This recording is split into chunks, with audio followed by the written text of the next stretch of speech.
All right, good morning, everybody. Finally, I'm going to clean up this Chinese SKS Type 56 that I purchased from Atlantic Firearms a number of months ago.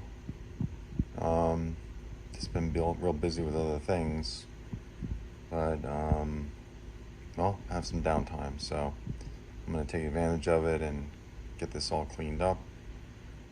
First, I'll disassemble it, and then do a little video of all the parts before and then after, and then another video of it all put back together. I have my mineral spirits, my crud cutter, and Murphy's oil soap to help me out with this task.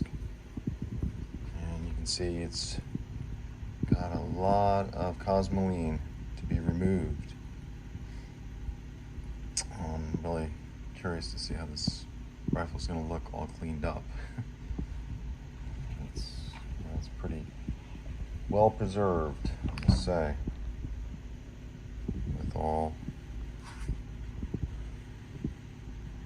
that cosmoline caked in there. So I'm going to have some fun taking care of this.